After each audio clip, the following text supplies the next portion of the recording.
Hello everybody, Michael here for Tactica Imperialis. I've got another video about the Horus Heresy today. I'm going to focus on another one of the legions and their story of in the heresy. The one I want to focus on today is the first legion, the Dark Angels.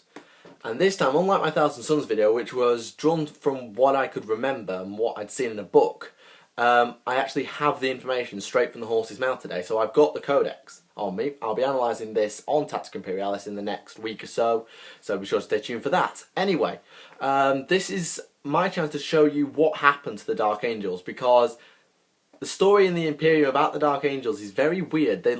The official Imperial tagline is that their homeworld was destroyed at the end of the heresy. They lost a lot of their battle brothers. What actually happened was slightly different.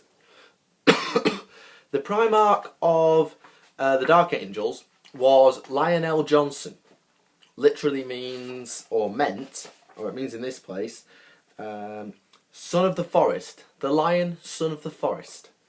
I don't know where they got that from. Anyway, so Johnson was a Primarch and he quickly rose up the ranks in the Dark Angels planet before it became a chapter planet called Caliban. And he rose to the top, and eventually he organised a monster hunt to go and hunt all the monsters that were plaguing Caliban. You can't blame him, really. They were killing people. So between him, his tactical skills, and a man called Luther, L-U-T-H-E-R, and he was still a human, and he was an orator, a speaker, and he roused everybody against them, and Johnson's tactical skill saw them victorious. Johnson was then proclaimed as the new Supreme Master of the Order of Caliban. He was now basically the boss. As most Primarchs did, they rose to the top of their world before the Emperor arrived. Luther was left feeling a bit miffed because he'd done a lot of work rousing people and he'd done everything because he played his part and he got no reward for it. So he was a bit annoyed. That comes into play a long time later. So for now, all's well. Eventually the Emperor shows up on the Great Crusade and the Dark Angels Legion is assigned to Lionel Johnson, who was his gene seed and all that business. So they went on, did the Great Crusade and all that stuff that they usually do, set out. Luther was sent back to Caliban, oddly enough. He was raised, I believe, 2 Space Marine ranks, but he was sent back to Caliban. His job was to organise the recruiting. His job was to make sure that the recruits became full Dark Angels. He was basically a bit like a babysitter. And, unsurprisingly, he felt like he was dismissed. He was like saying, bugger off, we don't want you. Whereas, in fact, he was playing a really pivotal role in the Crusade. Anyway, so the Crusade does what it does. It smashes through, and eventually comes the Heresy. Now, the Dark Angels were a long way away from Terra and all their places when the Heresy struck. So, like the Ultramarines, like most of the Blood Angels, the Dark Angels were very on the fringes. They didn't get a chance to get involved. They came back as fast as they could when they heard. Problem was, they got held up. There were warp storms or something else, probably the Chaos Gods getting in the way, and they got back late. They arrived about the time of the about the time the traitors fled. So they ran off, the traitors ran off, and the scouring began. So this is when the loyalists went traitor hunting, basically. They had a mini crusade to go and kill as many of the traitors as they could. The Dark Angels played a big part in this, obviously, because they had a large legion remaining. Johnson was feeling really bitter, he was really annoyed. It just made sense that he was at the forefront of that. As it was, he then eventually returned to Caliban to consolidate his position, and it had been trapped in a warp storm of a sort. Well, not trapped in it, but it was sort of blocked off by warp storms. They couldn't get to it. As it was, they continued their pursuit, and eventually they just diverted off to Caliban after the warp storms cleared up. And what Johnson found was weird. As it was, the fleet moved into orbit and got blasted by defence lasers. All the orbital defences opened up, which was really weird, because there were Dark Angel ships hailing the Dark Angel's home planet. Why should there be a problem? Yeah, maybe they thought they were perhaps traitors, but this was coming from Johnson himself, so it was very doubtful as to why. As it was, the fleet disengaged, and they withdrew to safety. And Johnson unravelled the betrayal that had happened. Luther, who I mentioned had been sent back to Caliban, had used his powerful skills of talking to people and rousing people to turn them against Johnson, against the Emperor, against the Imperium, against everything they stood for. He was like Horus in a way, corrupted by chaos and turned everyone else. That was what he did. And the Dark Angels were practically split. Lionel Johnson and the Dark Angels came crashing down. They had them on. They thought they had the Chaos Gods on the run. They really did. And now they found that their own brothers corrupted, their own homeworld corrupted by chaos. And eventually, Johnson took his greatest warriors of the Legion and they smashed on Caliban.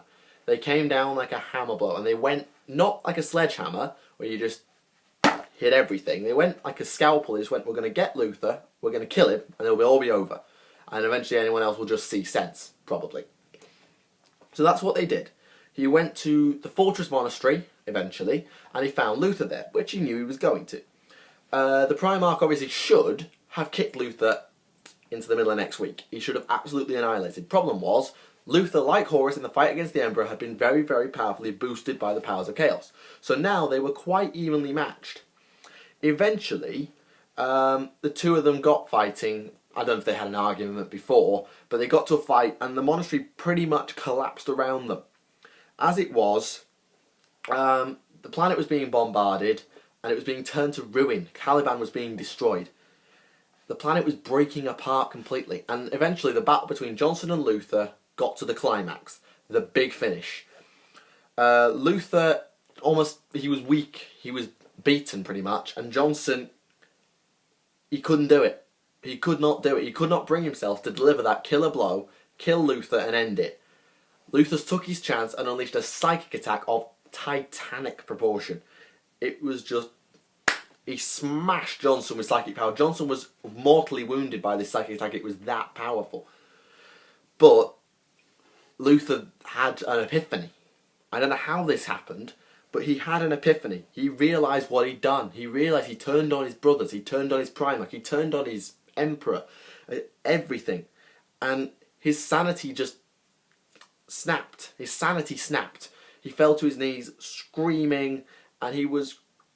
I don't know if Space Marines can cry their eyes out, but this was the equivalent. And the Chaos Gods realised at this point, oh, we've lost. We've failed again. We've been denied again. Sounds like an evil Bond villain at this point. And what they did was they were that annoyed that they basically screamed in frustration. Literally screamed in frustration. Psykers across the Imperium, across the galaxy, dropped dead from this psychic backlash from the Chaos Gods' scream. Their last act was to send a warp storm to Caliban, crash it into Caliban, engulf it, and all the Dark Angels who had fought with Luther, now known as the Fallen, were whizzed away. Cast throughout time, throughout space, whatever. The remains of Caliban were ripped apart, destroyed in an apocalyptic explosion. That's what it says here. Only one part of the planet survived. This became known as the Rock. It was void shield protected, and the Dark Angels took this over. They called it the Rock. It became a moving planet, their chapter ship, in a way. They found Luther outside, and he was bloody, cringing, gibbering, but they couldn't get anything out of him. He was beyond talking to. And Luther kept saying the same thing. Not Johnson is dead, because they couldn't find Johnson. He said, he has been carried away by the Watchers in the Dark, and he would return to forgive Luther for what he had done. Not, oh, I've killed him, I'm so sorry. He never apologised, oddly enough. He said, Lionel Johnson will forgive me. The Watchers in the Dark, who sort of live on Caliban, have taken him and he will return. Now, this became the fall of Caliban, and from there, the Dark Angels realised, oh, we cannot let this get out. If half our Legion, as it seems to be, has just turned traitor, we cannot let this get out. So, they tried to be as inconspicuous as possible. They withdrew into themselves. They formed a secret conclave known as the Inner Circle, which still exists today. They're the only ones now who know the secrets. And everything else, just, they became so secretive. But they did embrace the Codex Astartes. They founded successor chapters. They divided themselves up just to say, okay, everything's normal, everything's fine. don't look at us. And that's what they did. And it still carries on today. And Dark Angel's gene seed is very rarely drawn from now. I don't know why. I think the Inquisition just have a minor distrust of it. But the Dark Angels resolved that the only way to stop the secret getting out of what had happened, because if one guy starts blabbing, one Fallen starts blabbing off that we killed Lionel Johnson and we betrayed our own Legion, I don't think the Dark Angels would survive that much longer, because the Inquisition will come down on them like a ton of bricks. More than a ton of bricks. Pretty much like Exterminatus sized ton of bricks. So the Dark Angels resolved, we need to hunt down and kill every single one of these Fallen. And that mission has carried on for the last 10 millennia. They're still doing it now. The Raven Wing, the Death Wing are still doing it. The Interrogator Chaplains torture them for information until eventually they repent and they die. And they're in layers. The secrets of the Dark Angels are in layers. From the first layer in the Death Wing, you're inducted into the Death Wing, working its way in through the Interrogator Chaplains, through the Librarius, till it reaches Azrael. Azrael, the Supreme Grand Master, better known to us as Chapter Master. And he knows that Luther, who is now... where is he? He's inside the rock somewhere, and he's just blabbering on, and every Supreme Grand Master has to go and see him and try and get some information out of him. It's a rite of passage. And his sword unlocks the door to get him in to see Luther. And Azrael thinks, right, I know all the secrets now. And oddly enough, he doesn't. There's one secret left. And I'm going to read this as is. Buried yet deeper within the rock, hidden within its innermost chamber, is the final greatest secret of the Dark Angels. Only one person in the galaxy knows the full truth. The Emperor, Kel'Siprise. Even in his living entombment upon the Golden Throne, even though the sunken orbits of his skull no longer have eyes, kind of morbid, the Emperor still sees much. Hidden inside a secluded chamber of the heart of what was once the planet of Caliban, unreachable by all save the cryptic watchers in the dark, the mighty Primarch Lionel Johnson lies sleeping.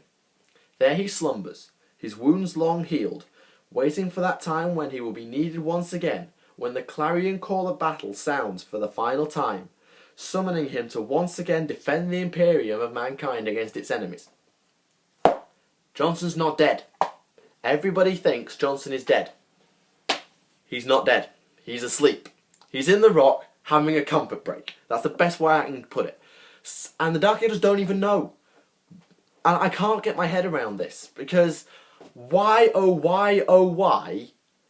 didn't somebody think to tell the Supreme Grand Master who took over from Lionel Johnson that he wasn't dead? Why didn't they tell him, oh, he's asleep, he's healed, he's ready, let's go? And they didn't tell them.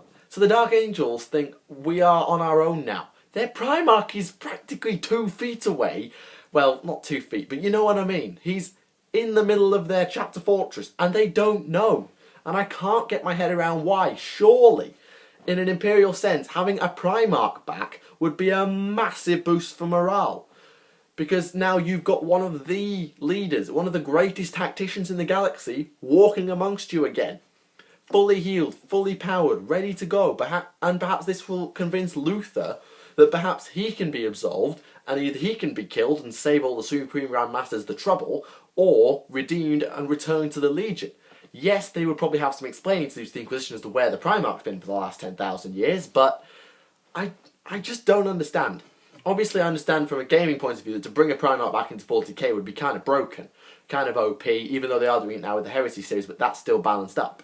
So, what do you think? I mean, obviously from a background point of view, it's different from a gaming point of view. In a gaming point of view, you can't really justify bringing a Primarch back without bringing other Primarchs back, such as Vulcan, Guilliman, Vulcan who is missing, Guilliman who is healing.